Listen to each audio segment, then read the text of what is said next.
Ka njerëz të cilët nuk ndryshojnë vetëm jetën e tyre. Nuk e di se si do të ndjehej dikush, nëse do të mësonte se kishte virusin e HIV, AIDS, SIDA siç e njohim gjithë. Nuk e di nëse do të futej në shtëpinë e tij, apo do t'i dilte për Zot jo vetëm familjes së saj, por të gjithë njerëzve që kishin këtë virus. Ajo ka bërë një ndryshim. Ajo vendosi të ndryshonte jetën e saj, të fëmijëve të saj. Dhe përmes kësaj, në fakt, ka ndryshuar jetën e mira njerëzve, jo vetëm në Shqipëri. Fillojmë.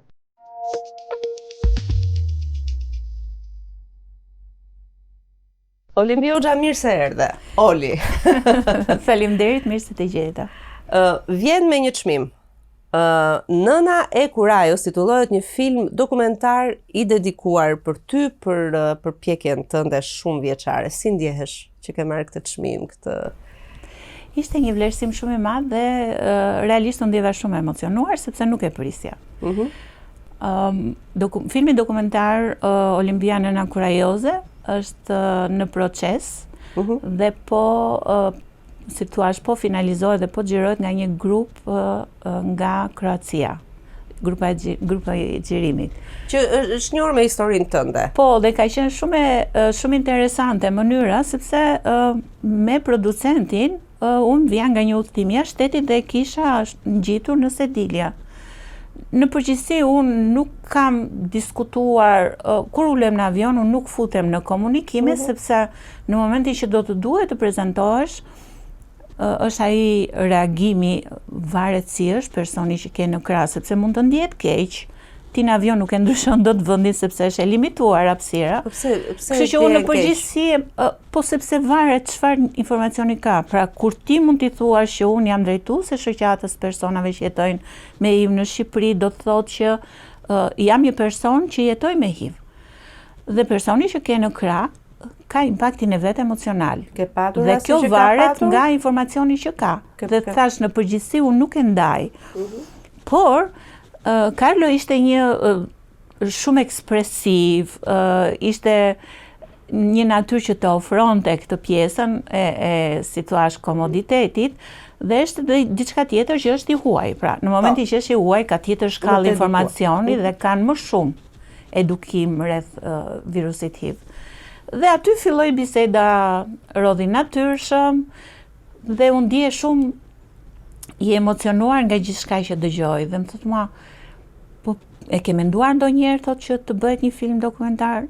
Edhe unë i them po, ka pasur një tentativë, sepse filloi në bashkëpunim me ambasada franceze, me ambasadën e Izraelit, me një grup xhirimi, një grup të rinj këtu në Shqipëri dhe vendosen që ta si thua formalizojnë këtë film dokumentar, filloi dhe në fillim, por siç është në Shqipëri që pa financime dhe dihet si është fusha e kinematografisë, si pa financime, pavarësisht ëndrrës apo projekti që mund të jetë shumë e mirë, ngelet në mes. Dhe e ndava këtë si informacion dhe si duket ai pastaj e përpunoi gjithë situatën dhe erdhi me këtë idenë që kemi tani. Dhe kemi konkuruar dhe në festivale të tjera dokumentare, siç ishte për shembull pjesëmarrja në Letoni, në Riga, ka qenë në Çeki, në Prag, pra sepse është kjo pjesa që ti do kalosh në gjithë filma dokumentar. Edhe selektohen dhe pastaj kur mbaron projekti, vazhdon konkurimi në këto festivalet më të mëdha prestigjioze. Dhe ne konkuruam së bashku me 150 filma të tjerë nga e gjithë bota në festivalin të drejtave të njerëzit në Gjenev. Dhe ishim një nga 12 që u përzgjodhën për këtë pjesën e impaktit. Sepse këtë radhë ne konkuruam me trailerin e filmit, prezantuam historinë dhe impaktin që është mbas filmit dokumentar. E kuptoj. Dhe një dokumentar për një jetë ekskluzive si e jotja. Kur u diagnostikove dhe kur kuptove që ti kishe HIV, AIDS? Në gusht të vitit 2003 im shoq ndroi jetë dhe unë nuk e dija diagnozën. Pra edhe në spital, edhe pse insistoja, më thanë cerozë në mëlçi e tjera me radhë, pra nuk më thanë kur diagnozën. Edhe pse unë kisha 2 vite që insistoja, sepse e pash që ai nuk luftoi për jetën. Dhe unë e njihja, e njifja bashortin tim. Ishte një njeri nderuar, shumë sportiv, dhe kur sëmure ndonjëherë e kalonte me shumë sportivitet, bënte një lojë futbolli, një dush të ngrohtë, një gotë raki, pra e kishte këtë pjesën e të qenit sportiv. Dhe unë e pa që u mbyll në vetvete dhe nuk luftoi për jetën. Dhe nuk kam për të harruar që në momenti që ai ka marrë diagnozën që unë nuk e dija, kam qenë në spital, atëherë ishte shumë e vështirë në spitalin infektiv, unë veja çdo ditë do çoja për të ngrënë, për të ndruar veshjet, veja me ujë të ngrohtë nga shtëpia sepse duhet patjetër që të bënte dush çdo natë. Pra në këto kushte dhe kur e kam parë në atë lloj situate, në korridor ishin mbledhur gjithë shokët e tij më të ngushtë që ndoshta e kishin marrë vesh. Unë nuk dija gjë. Dhe vetëm ja shpreh që përdori, tha, vazhdo jetën ta se unë e mbylla qepenin. Kjo ishte shumë e rëndë për mua, i them, ne kemi një jetë bashkë dhe janë 4 fëmijë në shtëpi që të presin. Dhe këtu e kam tek ajo momenti që e kuptova që diçka nuk shkonte dhe mjekët nuk ma thanë. Sepse mbroheshin nga ajo pjesa që ligji ne nuk na lejonte që ta ndanim statusin e. Ka qenë një diskutim shumë i madh ky. Dhe unë i thash, ai mund të urrente për 1 minutë, por do t'ishte gjallë, sepse unë do bëja të pamundur, do bëja gjithçka që bëra për ata të tjerët që unë dhe vazhdoj ti ndihmoj dhe ti shpëtoj. Kështu që ky ishte momenti, pastaj në mes të gushtit ai ndroi jetë, pa shumë reagime, si gjatë funeralit, si gjatë këtyre ceremonive që ne kemi. Dhe aty e kuptova që diçka nuk shkonte, sepse shumë veta nuk erdhën, ne ishim një çift që kishim një rrjet shumë të madh shoqëror, në shtëpinë tonë ishte gjithmonë festa, njerëz që vinin iknin. Dhe shumë njerëz nuk erdhën në funeral. Dëgjoja tërkohën për shpërime. Çfarë do bëj, si do t'ja bëj? Kishte njerëz që vinin për ngushëllim poshtë pallatit dhe vinin vetëm atë që ne kemi dërovitjen e lekëve që kemi si punë dina. Zakonin, po vinin lekët të lartë, jo njerëzit. Dhe mbasi kemi bërë dhe ato që quhen të tretat, drekën, kam ardhur në shtëpi, kam takuar binjakët që kisha 3 javë pa i parë dhe kam ikur direkt në spital. Dhe aty i kam kërkuar me ngul shefit të shërbimit çfarë po ndodh, nga se ka ndruar jetë bashorti im. Përsëritën të njëjtën ligjërat që kisha dëgjuar edhe herë të tjera, por për herë të parë më thanë që do të marrim një gjak për analizë. Po se për çfarë do merre e serum, nuk u tha, për çfarë testi.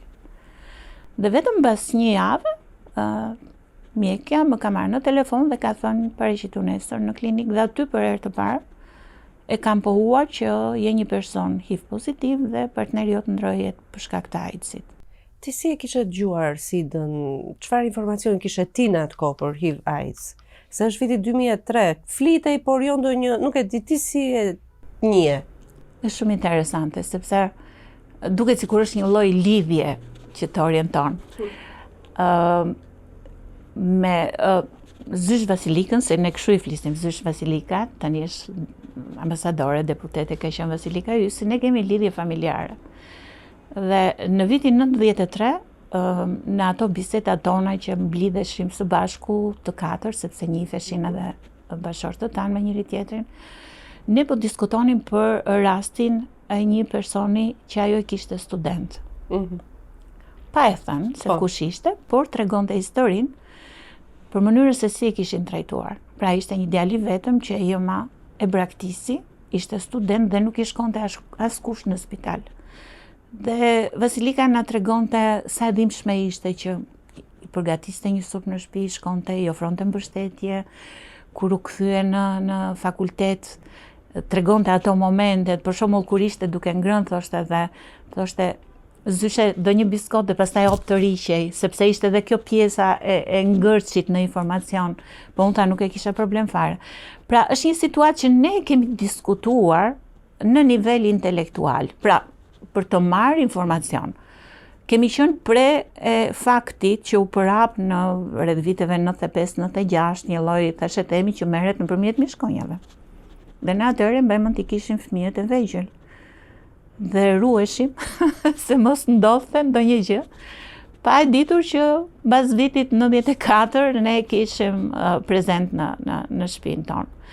Kështu që ndonjëherë kur i rikthesh në retrospektiv dhe thua vërtet janë këto momente që të shënjojnë apo janë sinjale apo nuk e di se çfarë mund të janë, po them që po ne e kishim informacionin, ne kemi diskutuar, jemi njëjtur me raste, siç ka qenë në rasti i studentit që atëherë nëpërmjet një dokumentari që i bën, i zbuluan identitetin dhe ai u detyrua të ikte jashtë Shqipërisë. Po, në atë moment që të thanë, ti je infektuar, doja të di si ishte ai moment për ty? Mendimi i parë ishte që do jetoja edhe 2 vjet, sepse llogarita kohën nga momenti i diagnozës së tim shoqit deri sa Rojti, por veten e harrova. Mendova vetëm këtë kohën, edhe 2 vjet jetë kam, por mendimi i parë ishte çfarë do ndodh me fëmijët. Sepse për një nën ajo është pjesa më sublime, pjesa më e dhimbshme, është pjesa që ty të copton zemrën. Sa vjeçë ishe? 2003-shin unë kam qenë 37 vjeç. 37 vjeçë. 37 vjeç. Me një diagnozë, me 4 fëmijë pa baba dhe 3 prej tyre të infektuar. Dhe është bërë dhe një diskutim në atë moment kur më komunikuan diagnozën dhe sipas mjekëve duhet të testoheshin vetëm binjakët për shkak të moshës, sepse ata ishin 2 vjeç në atë kohë, 2 vjeç e pak muaj. Për shkak të moshës, djali i madh dhe vajza nuk mendonin sipas mjekëve. Përgjigjja ime ishte që unë nuk u besoj më. Unë do t'i testoj të 4 fëmijët. E vetmja gjë që kërkoj është të vi një infermiere në shtëpi sepse nuk mundem. Qartë i sill këtu. Ti sjell. Edhe është kjo pjesa që sa kishin kaluar vetëm 3 javë nga largimi i jatit, kishin traumat e tyre dhe ti çoj prapë në spital etj. Me radhë, duhet të rrojë edhe këtë pjesën emocionale dhe psikologjike të fëmijëve. Mbaj mend më caktuar një infermiere që erdhi në banesë me duar që i driteshin, veshi 2 paldoreza, i ka masakruar për t'i marrë gjakun, sepse në momenti që ti ke 2 paldoreza, ke frikën brenda vetes, ti mezi manipulon. Dhe i ka masakruar, po them. Mbaj mend atëherë ishte periudhë fund gushti, vajzës ju nxi krau, një bllame madhe, sepse thash nuk arrinte që të bënte detyrën ashtu siç duhet. Dhe kam pritur 2 javë për rezultatin. Dhe rezultati cili ishte? Dhe në 2 javë, me plot gojën e them që unë asnjë ditë, asnjë natë nuk jam shtrirë në krevat që të fle. Isha somnambul. Dhe kaloja gjithë natën, i shikoja që flinin, u dëgjoja frymarrjen dhe ishte dialogu i brendshëm. Është infektuar, s'është infektuar. E ka virusin, se ka virusin. Dhe ky ishte dialog me veten time. Por nuk ndjeja, emocionalisht nuk ndjeja asgjë, fizikisht nuk ndjeja asgjë. Dhe mbas 2 javësh, më kanë marrë doktorisha në telefon dhe ka thënë për një takim të nesërme. Pse qëndroi 2 javë, do thuash nga konfirmim, sepse askush nuk e merrte përsipër të më thoshte rezultatin e testit. Gjithsesi, për binjakët isha përgatitur sepse shikoja dhe ecurinë atyre. Ata ishin vegjël dhe shikoja gjithë situatën klinike që nga momenti që lindën, çfarë kishin kaluar. Kurse për vajzën dhe djalin e madh isha në dyshime, sepse tash nuk mund t'i besoja më fjalës së atyre. Por kur më kanë thënë për djalin e madh ishte më gjetën të papërgatitur dhe sikur më ngulën një thik në zemër. Ishte shumë e dhimbshme për mua. Sepse asnjëherë nuk ishte qenismur, shumë i shëndetshëm kur lindi, me një ecuri klinike shumë të mirë, pra nuk është se kam vuajtur me të. Dhe përgjigja tjetër ishte që ne nuk mund të ofrojmë asnjë gjë, mundohu që të largohesh nga Shqipëria, sepse po ndenje këtu nuk të ofrojmë asgjë, me përjashtim të një krevati në momentin në stadin terminal në spital. Kështu që kjo ishte situata me të cilën unë u përballa në atë fillim shtatorit të vitit 2003. Pra një tragjedi familjar, mua miku njeriu i zemrës, me një diagnozë e mora vesh mbasi ai ndrojet.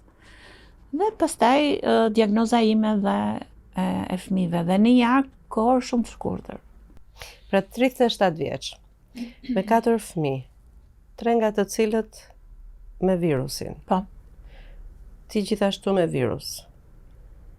Një Shqipëri krejtësisht të paprigatitur nga një sistem shëndetësor, sepse unë nuk prisja Shqipërinë, prisja sistemi shëndetësor që ishte i përgatitur për mua. E ngrita lartu. Me një sistem shëndetësor që të tha Ktheu në shtëpi dhe vdis. Si? Ktheu në shtëpi dhe vdis, se ne nuk të ndihmojmë dot. Këtë e thua me metaforë, Oli, apo të është thënë kështu tekstual? Është drejt për drejt, nuk është metaforë, jeta ime nuk është metaforë, jeta ime është, prandaj u bë film dokumentar. Ty të ka thënë një mjek, ktheu në shtëpi dhe vdis, sepse ne nuk të ofrojmë dot asnjë gjë, ose merr fëmijët dhe largohen nga Shqipëria. Këto ishin dy fjalitë që mua mu thanë mbas një rezultati pozitiv të testit. Dhe çfarë ndodh me një nën në kushtet e tua, kur i ka të gjitha këto, futet në shtëpi, mbyll derën e shtëpisë, dhe ju jeni të pestë, dhe mbas asaj dere është kjo bota që tham. Çfarë ndodh me ty? Jo vetëm është gjithë kjo bota që tha, por është edhe kjo pjesa tjetër që u larguan të gjithë. Miqt? Miq, familjar, pra në shtëpinë tonë nuk trokiste më dera, telefoni i shtëpisë tonë nuk binte më. Dhe kjo ishte dhimbja më e madhe. Sepse çdo njeri ka ulje dhe ngritje në jetë, ka probleme që duhet i përballoj, ka situata, qoftë klinike, qoftë situata të tjera. Por ne gjithmonë jemi të rrethuar nga ata që ne kërkojmë mbështetje, sepse njeriu në momente që ti u mbet bashortin, nuk i ke prindrit për të qenë suport. Kush ngelet, motra, vllai apo njerëzit e afërm që i ke pasur? Dhe kaq të afërt nuk të merrnin telefon, nuk të erdhën? Absolutisht. Pra dera ime u mbyll për të gjithë. As motra vëllezër? Absolutisht asnjë. Të tut, jo të burrit. Të bashortit unë nuk i kisha këtu, por merrnin telefon kurse nga familja ime të gjithë u larguan. Dhe kjo ishte një është ajo të thuash, jo vetëm që je vetëm në këtë lloj situate që të duhet shumë për ta përballuar nga ana komplekse.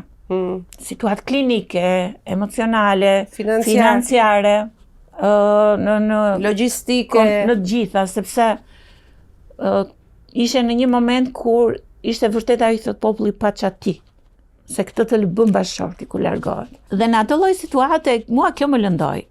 Dhe kjo është ajo që un kam thënë të gjithë motrave dhe vëllezërve të mi. Tu bie një problematikë shumë e vogël, ose ime se nuk e përballoni dot, një gjë shumë e vogël, por ti jeni vetëm për ta përballuar.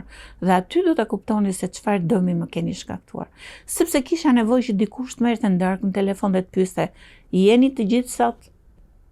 Vetëm kaq do më mjaftonte. Nuk u kërkova asnjë gjë tjetër.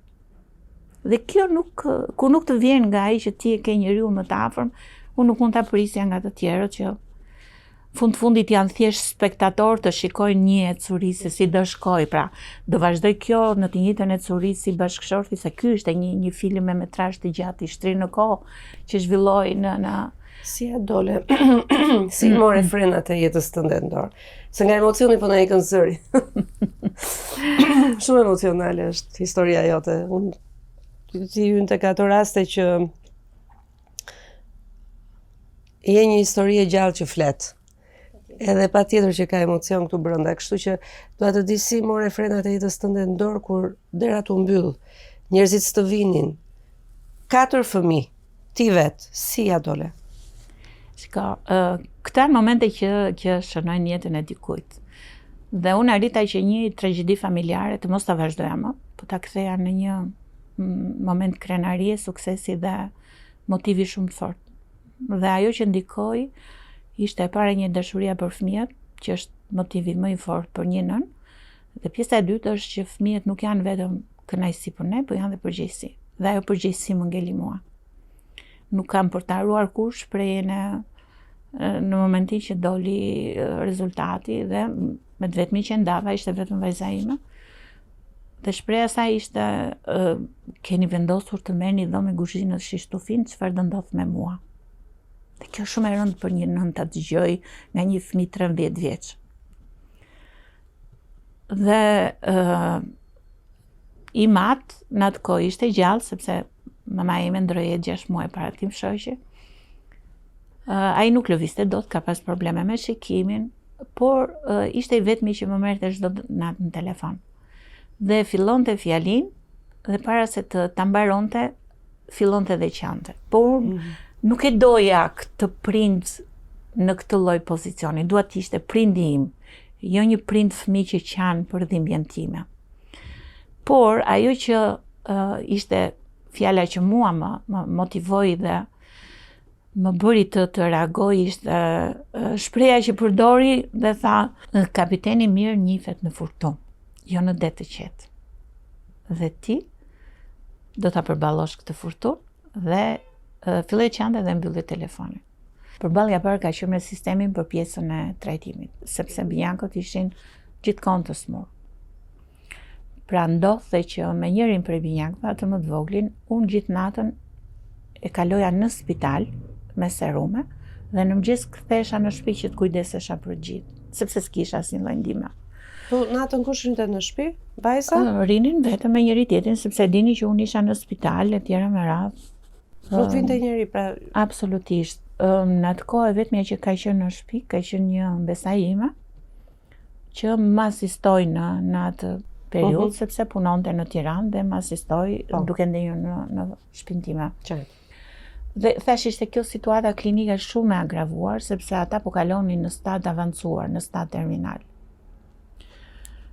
Në bashkëpunim me doktor Erionin Dashon, i cili ishte kontakti i parë që unë pata me pjesën ndihmuese të sistemit, edhe ishte kontaktuar nga disa miq të bashortit tim.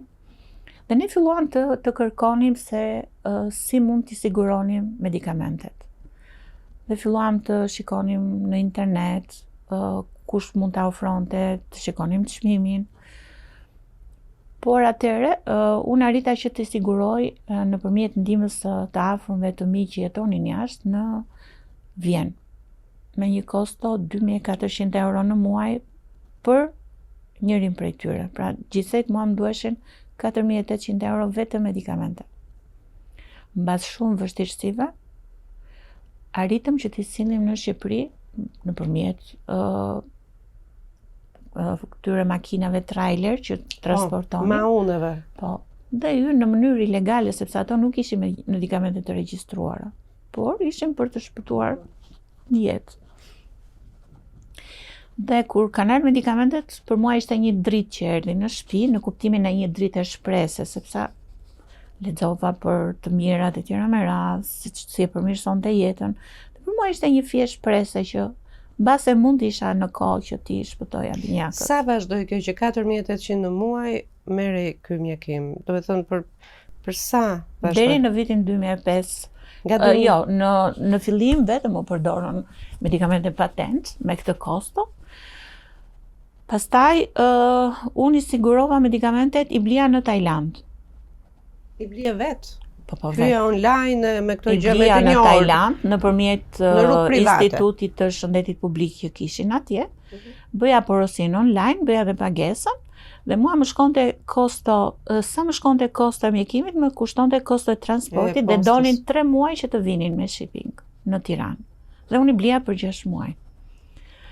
Mbasi erdhën medikamentet, kontaktova me klinikën infektive pediatrike dhe i thash mjekimet erdhën, tani presim të më caktoni datën të fillojmë mjekimin në kushte spitalore. Pati një rezistencë shumë të madhe atëherë. Sepse s'postoni në kohë. Po nuk kisha kohë fizike që të mendohesha me ilaçet në shtëpi dhe fëmijët që agravonin nga dita në ditë. Dhe në një moment marr pediatrën dhe i them unë fëmijëve do ja filloj mjekimin në shtëpi. Nuk pres më, sepse nuk mund të lejoj që tragjedia në familjen time të vazhdoj. Ndoshta një lloj presioni, por jo, unë vërtet e kisha menduar që do ta filloja.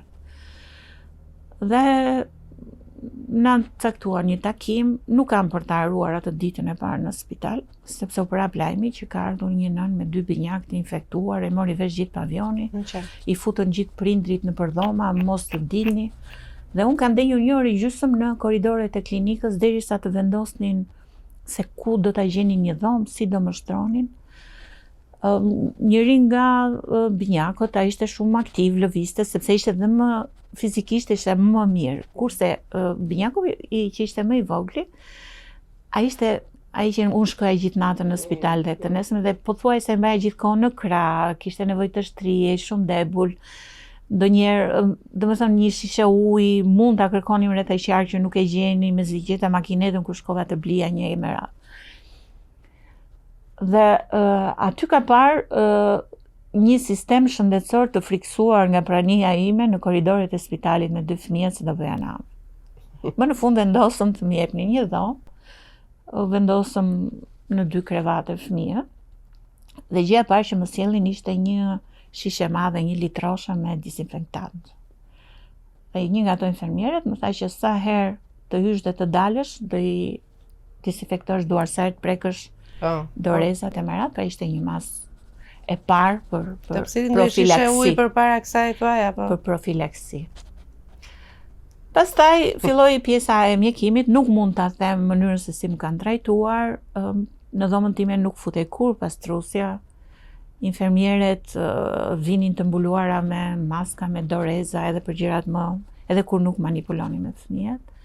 E filluam terapin, njëri nga binjakët reagoi shumë shpejt sepse nuk ishte në faza aq të avancuar, kurse te binjaku tjetër agravoi situatën, sepse kishte një diare abondante.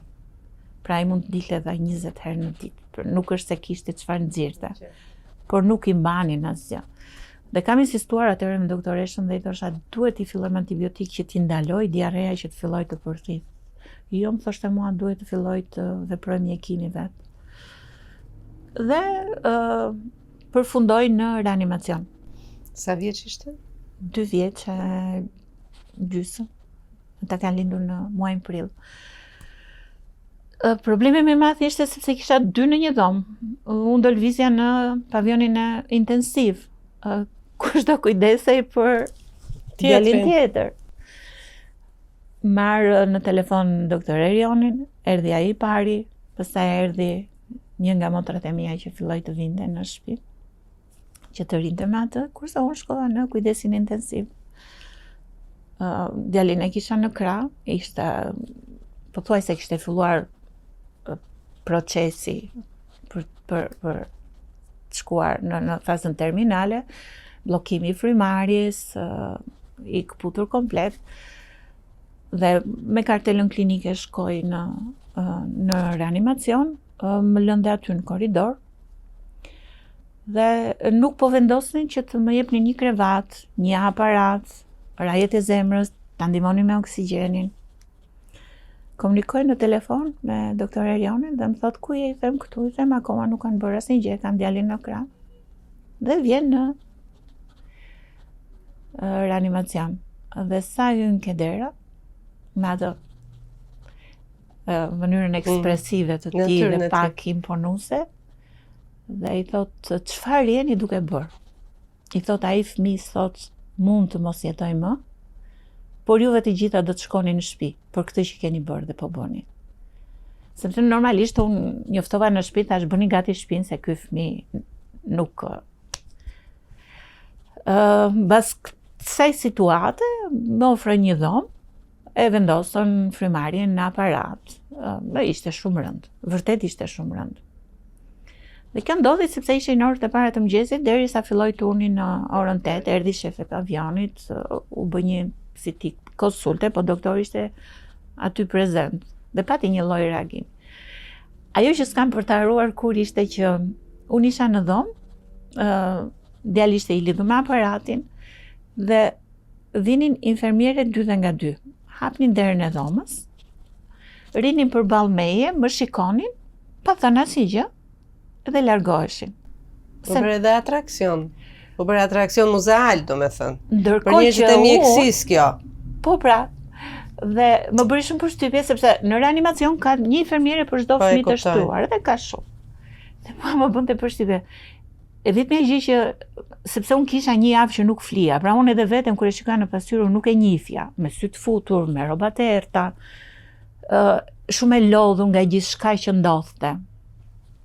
Në veten tënde s'po merreshe fare ndërkohë. E kisha harruar unë veten time. Që të ekzaminoheshet merrje ti një mjekim të... Absolutisht, unë veten e kisha harruar. Dhe po më bënte përshtypje kjo, sepse kishte ardhur një jashtë toksor aty dhe duhet patjetër të... Po mënyra se si hynin, shikonin dhe iknin, pa thënë asnjë fjalë. Sa qëndroi djali? Do të thënë si u kalua kjo situata? Aty ne kemi ndenjur 4 javë. 4 javë. Ai e mori veten pastaj? Dhe aty është bërë një luftë shumë e madhe, sepse doktoresh Sasha, që ishte shefe e reanimacionit, erdhi dhe më tha, Olimpi tha, është rasti i parë. Unë nuk kam asnjë lloj informacioni. Është rasti i parë që më vjen. Nuk e di si ta trajtoj. Do ta trajtojmë bashkërisht. Atë që ti di. E qartë. Dhe atë që bëjmë diçka. Po të paktën kishte një bashkëpunim. Patjetër. Fati i madh ishte që bashorti doktor Sallabanda, duke qenë se ishte drejtori i Institutit Shëndetit Publik, kishte literaturë në shtëpi. Dhe doktoresh Sasha lexonte në darkë, në mbrëmje, dhe më thoshte ma t'ja provojmë dhe këtë.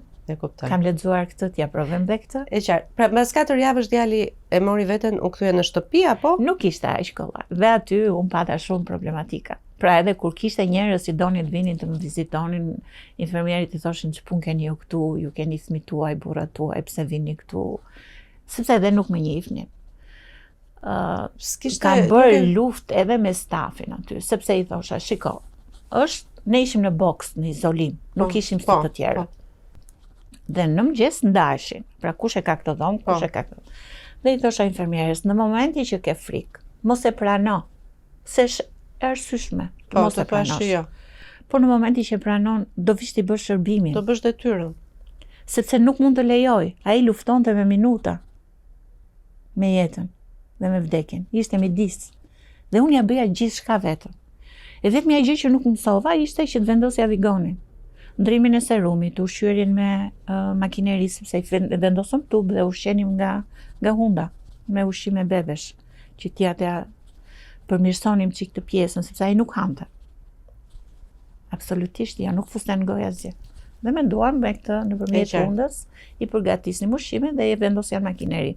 Pra gjithçka që në asistencë ja bëja vetë. E vetmja gjë ishte kur duhej ndruar vigoni, sepse ai merrte 24 orë. Serum, masë trombocitare, gjak. Dhe gjakun dhe masën trombocitare i sigurave, sepse më thoshin nuk ka. Kisha gruar në një shokut të tim shoqi, punoni të dy në ministri, dhe ajo punonte të banga e dhurmit gjakut në spitalin e traumës. Dhe sa herë vinte ndonjë, se kishte edhe grupin e gjakut shumë të veçantë.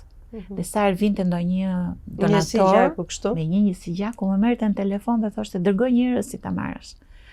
Fati i djalit tim, se janë shumë gjëra të lidhura, duket si një histori e ndërthurur, me shumë të dhimbje, po dhe me shumë rastësi që për mua ishin shumë ndihmuese. Në atë kohë ka qenë misioni Pelikan në Durrës. Dhe për vitin e ri, ushtarakët e misionit bën një dhurim gjaku. Dhe rastisi që shumë nga ata që dhuruan gjak nga ushtarakët kishin këtë grup gjaku. Dhe ajo i depozitoi të gjithë dhe tha, e kemi siguruar, sepse ai merrte një ditë mas trombocitare, një ditë plazëm dhe ditën tjetër gjak. I kishte të alternuara. Shiko, ëngjëjt e tu mbrojtës pas kanë qenë rreth teje pavarësisht se ke pasur jo betejë, apo situata ekstreme. Imbir ka kaluar deri në momentin e fundit, se po flisnim për ëngjëjt edhe për këto. Dhe ai ka bërë dhe dialogun e fundit me atë që do vinte ta merrte. Dhe unë e kam përjetuar. I fiksoi syt në një kënd të dhomës dhe i thoshte ik se nuk vi. Dhe unë tani, sepse nuk ishte as temperaturë, që të kishte diçka alucinante. Dhe pyesja dhe i thosha, me kë po flet? I ktheu syt e zbuti shikimin, pastaj vazhdoi prap dialogun. Dhe unë e kalova për momentin kur ndroi jetimat, unë i kam qëndruar afër në ditën e fundit, e kam asistuar. Dhe i madh bëri të njëjtin dialog dhe i tha ik se nuk vi. 2 orë para se të ndronte jetë. Dhe aty e kuptova deri në çfarë pike djali im kishte arritur. Pra kishte trokitur ke dera e vdekjes, kishte ardhur ëngjëlli për ta marrë Dhe ai e largoi. Pra, aty shikon këtë pjesën, sepse ne nuk jemi vetëm një grumbull molekulash, ne kemi dhe pjesën shpirtërore. Nuk mund të themi që ne jemi vetëm pjesë material në këtë botë. Patjetër që është pjesa shpirtërore dhe unë e kam ndjerë gjithkohën këtë, pavarësisht se nuk është se jam ndonjë besimtare që ta ushtroj, por jam nga ato që besojmë që ka dhe një frymë përtej gjithë këtij universi të madh material. Dhe ne, aty ishte momenti i kthesës. Të nesërmen, ai ka filluar të kërkoj të haj.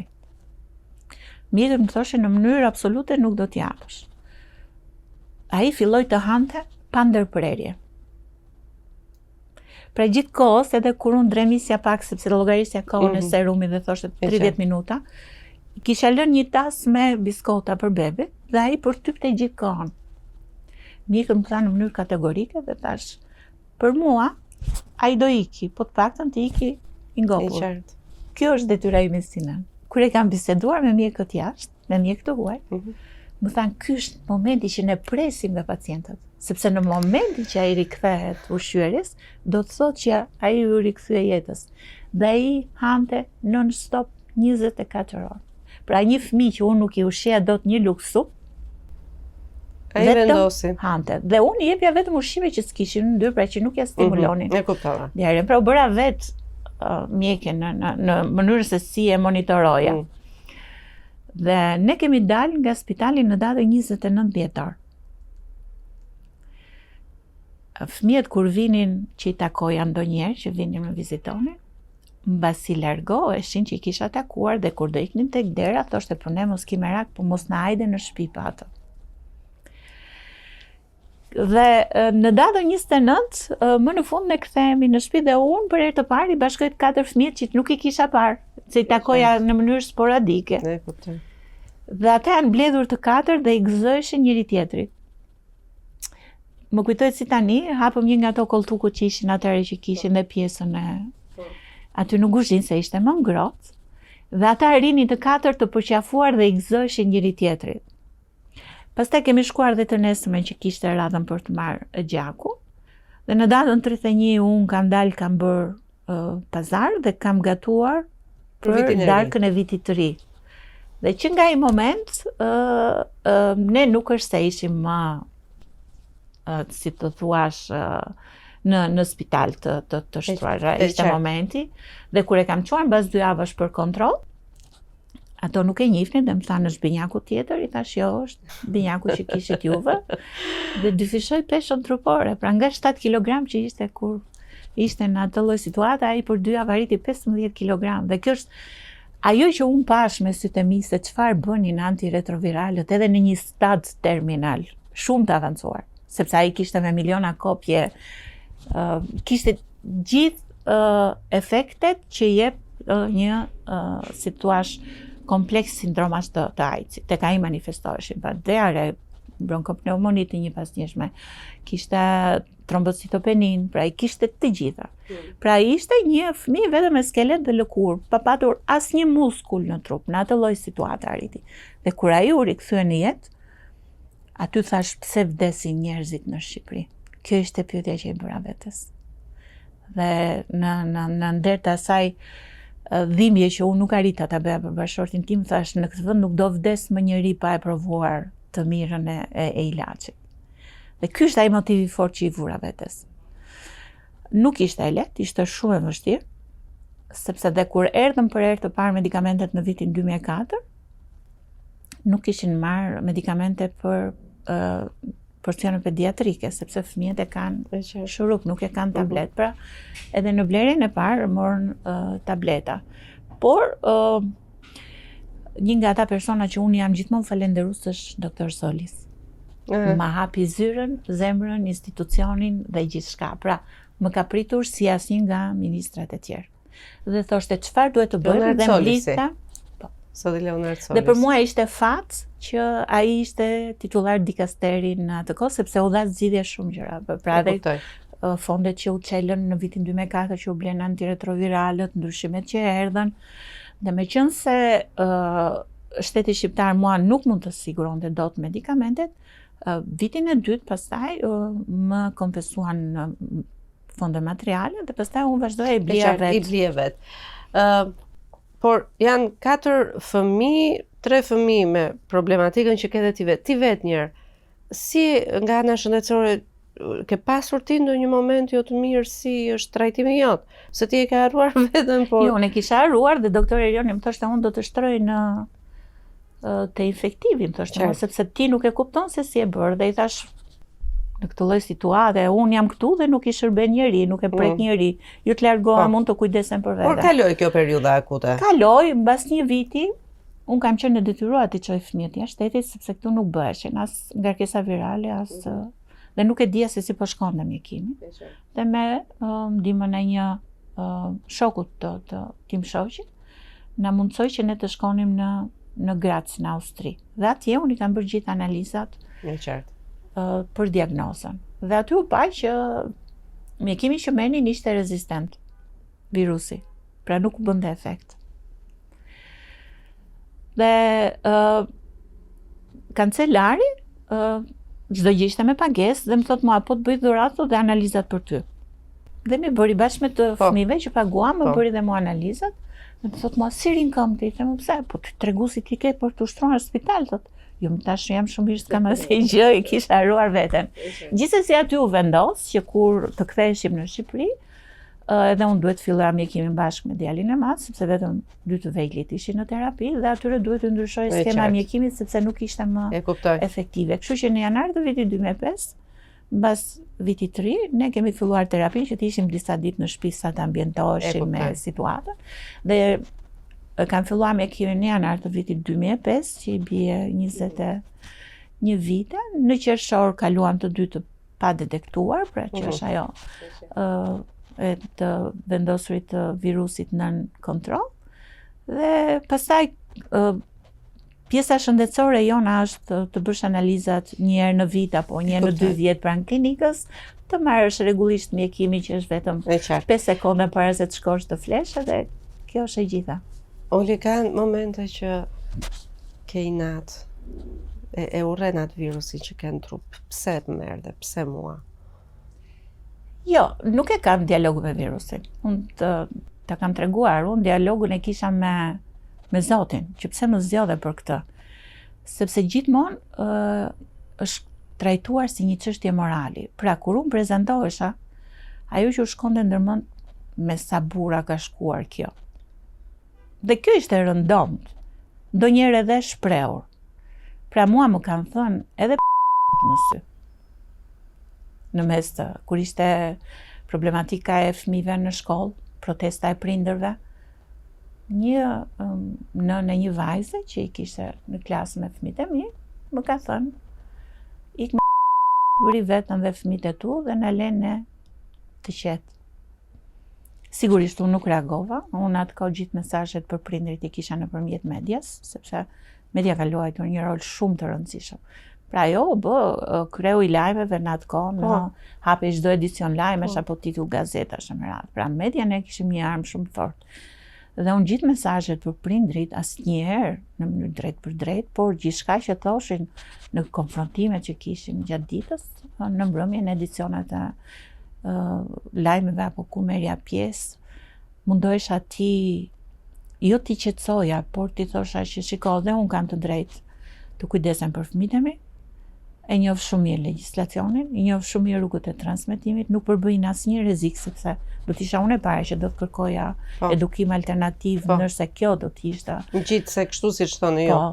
Sepse unë kisha marrë një mision përsipër, kisha krijuar një organizatë, unë luftoja për pjesën jo vetëm të trajtimit, por edhe në mesazhet për ndalim, në informacion, në ndryshimet e qasjeve institucionale dhe me radhë. Pra, isha një person që I kisha vënë vetes një qëllim në jetë dhe nuk mund të barazohesha me një person kriminal që do të infektoj të tjerët për shkak të mbledhjeve apo këtyre situatave. Kështu që është një luftë e vështirë.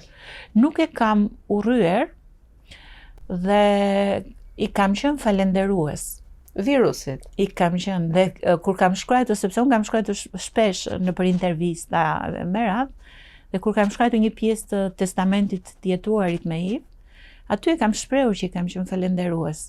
Pse do thuash? Sepse bëra një jetë shumë pasur, tregova se kush është Olimpia, arrita në këtë situatë që jeta jote të jetë një film dokumentar që nuk është vetëm një histori jete, por është edhe një histori force dhe pas asaj, pas filmit dokumentar, ka dhe një impact. Pra nuk është thjesht që ti do shikosh, pra do të ndjell edhe një reagim. Dhe në këtë kontekst i kam qenë falenderues sepse më nxori atë që unë kisha forcë të brendshme E kuptoj. dhe ta materializoja në këtë jetë, sepse në situata të tjera do të isha thjesht një ekonomiste në profesionin e parë që ishte shumë profesioniste, do risja fëmijët, një nënë e përkushtuar, në një familje të lumtur. Fëmijët do mbaronin shkollën, ne do shikonim jetën tonë, tani do ishim të pleqëruar të dy dhe do shikonim. Do me thënë një jetë normale në linjë të drejtë. Tani sa vjeç janë fëmijët? Vajza është 35, djali madh 31 dhe binjakët 25. Si janë fëmijët që janë me virusin, me shëndet, janë si është jeta e tyre, të djemve? Absolutisht. Unë përmenda që ne në atë datë 29 dhjetor të 2003 ne nuk ishim vizitor në spital. Kanë qenë të kujdesshëm në pjesën e marrjes së terapisë, që duhet të vazhdoj gjithkohën, të kryerjes së analizave, kurse pjesa tjetër ka vazhduar normalisht. Problemet e veta shëndetësore ka pasur vetëm binjaku, ai që kaloi situatë shumë të rënduar, sepse kishte këtë pjesën e manifestimit të efekteve anësore, pra nuk ishin në të njëjtën situatë të dy, pavarësisht se ishin një moshë me një të njëjtin mjekim. Nuk ka qenë gjithmonë kështu. Jeta e tyre ka qenë jo si imja, por po them më vështirë, sepse ishin fëmijë që rriteshin ose adoleshentë që rriteshin në një ambient ku njihej statusi i tyre. Dhe ata edukuan gjeneratat e bashkëmoshatarëve që ti pranonin. Sepse gjithkohën janë etiketuar student ekselent me HIV. Pra ata kanë pas si mbiemër statusin e tyre shëndetësor.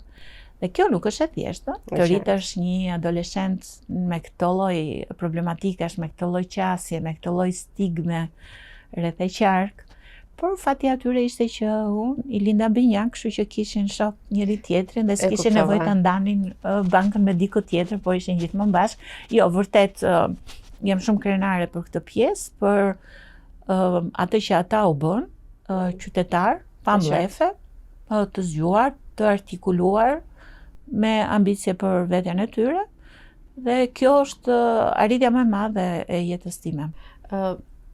Oli, ti ke shoqatën tënde, ti ke shpëtuar mira jetë njerëzish, sepse ke këmbgulur për mjekimin e tyre, ke këmbgulur në informimin e tyre.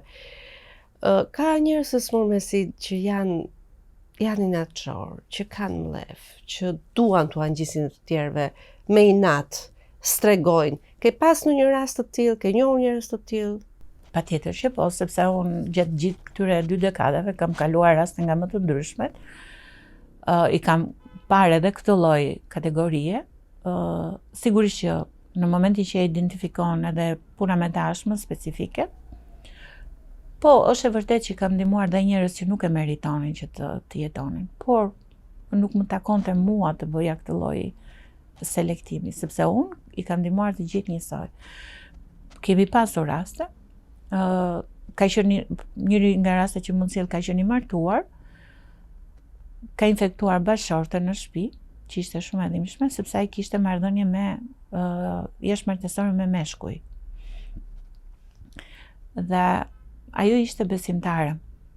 Ishte nga këto praktikueset e fesë, me ato të vetat në të botën e vet. Dhe kur i ndodhi infektimi, për atë ishte një traumë shumë e madhe. Thoshte mua, puni, lutem Zotit çdo ditë, unë jam njëri kështu, pse më ndodhi mua.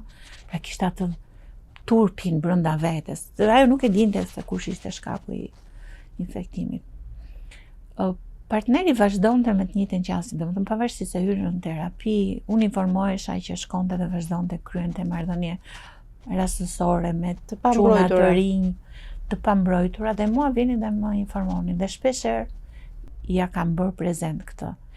Mirë po, ne kemi një ngësh në legjislacion që nuk mund t'jem unë personi që duhet ta denoncoj.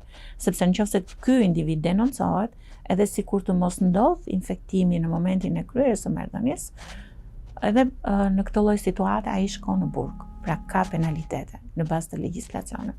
Por nuk mund ta bëjë si institucion ose si një person në dieni.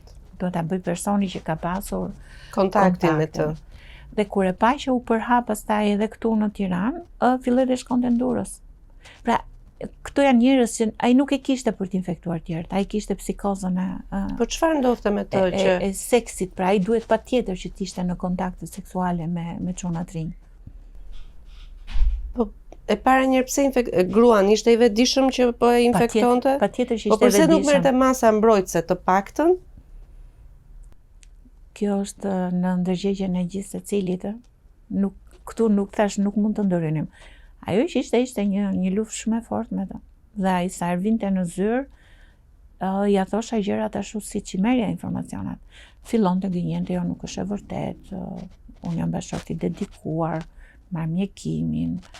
Pra nuk e pranonte tek unë, por ishte një realitet shumë i hidhur, shumë i shëmtuar.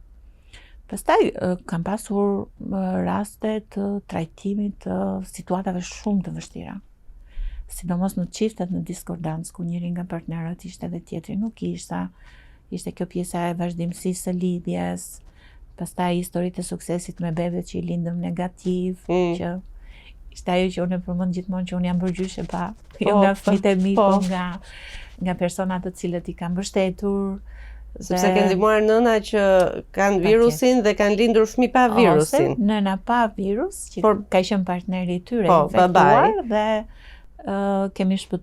kemi shpëtuar. Edhe nëna është negative dhe fëmijët janë negativ dhe vazhdojnë akoma jetojnë. Shiko, jeta jote është me hone të thella, por edhe me triumfe kaq të mëdha. Çfarë ndjen? Do të thënë nëse do bëje një bilanc me një fjali, ja vlen ta jetosh jetën të, ja vlen ta jetoje këtë jetë? Si? Po pra ti e more përgjigjen e asaj që thash përse jam falenderus virusit. Sepse më bëri të jetoj një jetë me vlera, që do të lë gjurmë, dhe kur përmendin Shqipërinë në pjesën e Ivit, patjetër që thonë po Olimpia si është. Ndërkombëtarisht, jo vetëm këto. Dhe emocioni në festivalin e filmit Gjenev ishte vërtet shumë i madh, sepse aty kishte ngjarje që sot janë aktuale. Kishim traumet e luftës, qoftë në Gaza, qoftë në Ukrainë, kishim problemet e karteleve të drogës në Meksik, pra ishte një larmi në ato 12 filma të përzgjedhur. Dhe realisht ne nuk është se prisnim, sepse gjithmonë ishte kjo pjesa që Ivi quhet një histori e zahuruar, e njohur. Nga pikpamje klinike i është një gjendje kronike, është investuar shumë në pjesën e informimit, por kur ata përmendën Olimpia Nena Kurajoze si fituesi i çmimit më të madh të festivalit, për mua ishte një moment emocioni. E para i njëri ishte vlerësim, dhe dyta ishte sepse ajo njihet ndërkombëtarisht që shikoni, pavarësisht se kemi investuar, ne akoma duhet të flasim.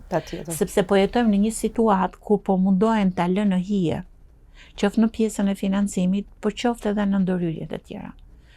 Pra ne kemi pjesën e vendimeve të fundit që janë marrë për ndërprerjen e fondeve. Kemi një UNAIDS tani që po mundohen që ta mbyllin. Ndërkohë që nuk mund të themi që mbas Covidit kjo pjesa globale e HIV-it është akoma nën kontroll. Si është situata në Shqipëri? Sepse ndryshuan situatat. Si është situata në Shqipëri? Rastet e fundit, besoj e për raportin e fundit të publikuar nga Instituti i Shëndetit Publik vetëm para një jave, vitin 2025 ne mbyllëm 135 raste të reja të diagnostikuara.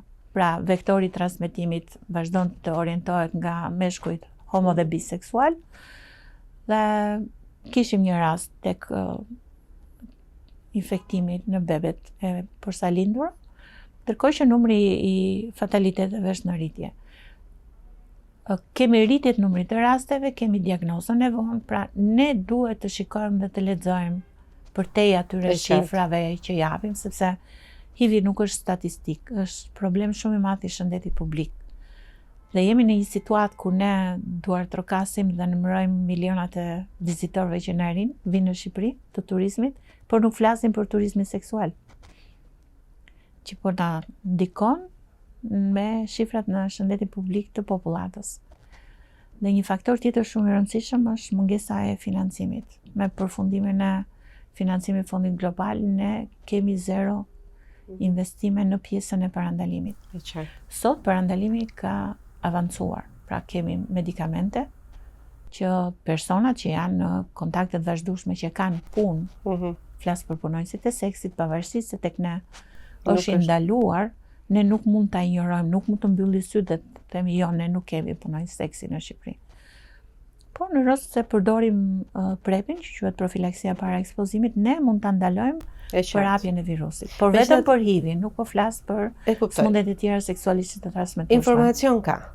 Nuk mund të themi që s'ka informacion. Është lënë pak në heshtje tani, në fakt, se unë vendos Covid-i, jo viruse të tjera dhe u duk sikur problemi është aty, patjetër. Por informacion nuk është se s'ka. Po të hysh edhe në Shqip ti gjen, edhe në internet, edhe kudo, shoqata jote ka bërë një punë të jashtëzakonshme, vazhdon të bëjë një punë të jashtëzakonshme. Për shembull, një njeri që dyshon që mund të ketë sida, që ka frikë tani, ku të kontaktoj, çfarë të bëj? Ja dëgjon tani këtu thot, po që më duket sikur po kam frikë, turp, stigëm, ku ka një gjë që të shkoj ashtu edhe vetëm të testohet, çfarë të bëj? E di sa kam nga këto raste që kontaktojnë, sepse futen shikojnë videot në YouTube. Po jo çfarë të bëj? Jo vetëm tek ty. Jo, numri im është numër publik sepse është numri i punës, unë nuk e kam privat. Po janë shumë raste dhe ndonjëherë duket sikur janë bërë porta hyrëse për në sistem. Jo, sigurisht që shkojnë edhe në qendrat e këshillimit dhe testimit në rrethe, në bankat e gjakut, pra nuk është se nuk e dinë dhe nuk e frekuentojnë. Ka pastaj nga kjo pjesa që kanë këtë frikën që kërkojnë një informacion më shumë, jo po do ruhet ato anonimati atje ku të shkoj, sepse kanë pjesën e zbulimit të statusit nëse do dalin pozitiv. Nuk e kemi shumë këtë pjesën e testimit, nuk e kemi shumë të orientuar ose të informuar. Pra duhet akoma shumë punë te kjo. Një njeri që ka, mund të jetë testuar dhe i kanë thënë po ti je pozitiv. Çfarë do t'i thotë, çfarë këshill do t'i thotë, se ndoshta ai duket sikur çfarë po ndodh. Ja, sistemi i referimit funksionon, sepse nga laboratori i referencës që është në institut, ata me njëri dërgojnë në klinikën ambulatore dhe aty pastaj kartelizohen dhe fillojnë të procesin e psikologjike më shumë. Terapisë. Sigurisht unë jam shembulli më i gjallë, sepse e para jam person i vetëm që në Shqipëri kam dalë dhe kam folur në fillim me shtëpinë. Dhe pastaj për shumë arsye dhe kryesorja ishte pjesa të ruajturit të fëmijëve, sepse ata duhet të arrinin një farë moshe që të mund të zbuloj pjesën e statusit me ta. Dhe është shembulli më i mirë që sot HIV është thjesht një virus që është i menaxhueshëm dhe është një gjendje kronike që në momentin që trajtohesh me medikamente nuk përbën asnjë lloj pengese qoftë në përditshmërinë, në jetën sociale, për të krijuar familje, të kesh fëmijë të shëndetshëm dhe për të jetuar i lumtur pavarësisht se ai virus do të jetë për aq kohë derisa shkenca të na ndihmojë, do jetë aty me ty. Ideja është të dish ta menaxhosh dhe të bashkëjetosh me të në mënyrë pozitive. Pra pa ato frustrime që përmende, duke ndjekur këshillat e mjekëve, t'ia pranosh vetes dhe të luftosh që të bësh një version më i mirë i vetes, sepse tani duhet të kujdesesh më shumë për shëndetin tënd dhe duhet të jetë më mirë kuptues për të tjerë, sepse kjo të rrit edhe për atë pjesën e ndjesisë ndaj. E qartë. Por ajo që është në rastin e HIV-it është stigma shumë e madhe. Vazhdon të jetë shumë e madhe dhe shembulli më konkret është që kur një i afërm ose familjar ndron jetë nga një diagnozë tumorale apo nga një diagnozë tjetër, është i rrethuar nga të afërmit familjarët që e asistojnë edhe në ato, kurse për një diagnozë të HIV-it individi është gjithmonë vetëm ose vetëm ajo pjesë e ngushtë që mund ta di dhe mund ta suportojë në ato momente. Është frika shumë e madhe, po jo ajo që ndodh realisht, sepse ne flasim trajtimi si parandalim, pra kemi qenë në 2008 që flasim që personat që janë në terapi dhe janë të padetektueshëm edhe në marrëdhënie seksuale të pambrojtura nuk janë infektues. Dhe kjo është ajo mrekullia që solli shkenca në jetën e personave që jetojnë me HIV. Por do shumë kohë të përtypet, të pranohet psikologjikisht. Sepse ndryshime mentaliteteve do vite, do të ndryshojnë gjenerata, Ti ishe e para që hape një derë në atë errësirë. Pastaj të tjerët u bashkuan. Unë e kuptoj shumë mirë atë vështirësinë ti jesh vetëm dhe të vazhdosh përpara, të shtysh derisa të vinë të tjerët. Ke pasur ti ndonjë moment që ke thënë unë do ta lëm, nuk e bëj këtë punë, do merrem me vete me fëmijët e mi, të bëjnë çfarë të duan boll. Ja, absolutisht nuk ka. Nuk është ky moment tek unë nuk ka ekzistuar asnjëherë. Më thuaj të vërtetën. Pavarësisht ke pasur gjithë të drejtën e botës ta bëje këtë. E kam pasur, ajo që mund të përmendësh fakti i ndonjë reagimi pragmatik i fëmijëve, do thonë çfarë fitove me këto 2 dekada. Sepse realisht, nëse e lexova edhe tek shkrimi që bëri UNAIDS në faqen e vet, unë aty e shpreh që unë në vendin tim nuk kam marrë asnjë çmim. Unë kam fituar çmimin e Fjongës Kuqe nga UNDP-a dhe nga Kombet e Bashkuara. Kam fituar çmime në rajon, por në Shqipëri unë nuk kam fituar ndonjë çmim. Unë kam fituar një çmim kështu. Qoftë edhe simbolik, sepse në atë mënyrë ta njohin gjithë kontributin që ti ke dhënë. Unë e kam dhënë kontributin se e kam djerë, e kam dhënë privatisht, pa asnjë lloj benefiti. Unë jetoj akoma në shtëpinë që më la bashorti im, pasuria ime janë fëmijët, nuk janë gjërat materiale, sepse unë kam tjetër koncept për jetën. Por është një lloj vlerësimi, sepse i kam kushtuar jetën pa ma thënë kush. Ishte qasje personale, ishte vullneti im, motivi im, që të ndihmoj njerëzit dhe nuk i kam mbyllur derën askujt, qoftë edhe në mes të natës, qoftë edhe në fundjavë. Pra, në këtë kontekst, sepse fëmijët e kanë pas gjithë historikun e asaj që unë kam bërë për njerëzit. Dhe janë edhe pak pragmatik dhe thonë çfarë fitove nga gjitha kjo. Por unë fitova një emër, një reputacion, një integritet. Unë u bëra të më pranojnë edhe atje ku më mbyllën derën në fillim. Sepse në fillim kishin frikë. Pra unë kur shkoja në Tryeza i diskutoja ata që kisha rreth e qark, që ishin staf që kishin vendimarrje, kishin frikë ndonjëherë. Dhe pyesnin mjekët dhe thoshin si duhet silemi me Olimpin, edhe kur ishim konferenca ndërkombëtare. Unë kam qenë dhe në OKB, në mbledhjen e Ungasit. Por po ta shikoja, unë kam dhe fotografi, po ta shikoja në mbledhjen e Ungasit, tavolina e delegacionit shqiptar ishte 0 njeri, 0 përfaqësim. Dhe aty ti kupton në vitin 2006 se çfarë është HIV-i në Shqipëri. Kur as ambasadorët që duhet jenë aty apo delegacionet që shkojnë, nuk ishin prezent kur diskutohej, sepse ishte në shkrimi deklaratës së përbashkët për reagimin global të luftës kundër HIV-it. Kështu që unë kam qenë konsciente për gjithçka që ka ndodhur. Sigurisht që do vi një moment që do thuash mjaft, por nuk e di nëse përderisa nuk kam dikë tjetër që të dalë me këtë forcë, me këtë aktivizëm, me këtë dëshirë për ndryshim. Dhe kjo është ajo e keqja që ne si aktivistë të shoqërisë civile gjithmonë diskutojmë me njëri tjetrin që ku e kemi gjeneratën e re që të kenë këtë lloj fryme, këtë lloj aktivizmi për ndryshim, këtë lloj force për të përballur me sistemin, sepse ne përballemi me sistemin. Pra jeta ime ka qenë një revolucion në sistemin shëndetësor shqiptar, sepse e nisëm nga diku ku thanë ik, dhe tani ti je pjesë e diskutimeve për ta përmirësuar këtë lloj sistemi. Dhe ajo që the për këtë pjesën e të qenit, po, unë e kam krahasuar në mënyrë metaforike veten gjithmonë me atë të parin që çan dëborën. Dhe gjithë vështirësitë i kalon ti sepse ata që vinë brapa e kanë rrugën e lirë, por ti nuk e di në hapin tjetër është një hon apo është një pengesë tjetër që mund të rrezikojë më shumë. Kështu që këto janë tash ajo pjesa që ky film dokumentar nuk është vetëm thjesht një histori jete, por është ajo që ofron mbas filmit, kur e shikon. Çfarë merr nga kjo? Nuk është vetëm një histori që po e pash edhe mbaroj. Pra ne duam të krijojmë dhe një impakt mbas kësaj historie. Prandaj në vlerësimin që morëm në Gjenev ishte edhe fushata e impaktit që ne kemi, sepse filmi do të lidhet me një QR kod që kushdo që do ta shofi në momentin që skanon do të gjejë qendrën më të afërm të testimit. Pra do nxisim atë që the ti të mendimit dhe ta orientojmë drejt një shërbimi që nuk të identifikon. Ti je shembull. Unë nuk që ta mbyll me këto klishe, të jep një këshill dhe kështu nuk ka nevojë sepse gjithë kjo bisedë është një këshill, është një shembull për njerëzit që duan të jetojnë dhe që kapen mbas jetës fort. Si macja në xham është një shprehje amerikane, po e huaj, nuk e kemi ne në shqip. Por ti je kapur jetës edhe në momentet që ajo të ka riskuar fort, ti aty ke qenë. Edhe unë mendoj që jo vetëm vullneti jot.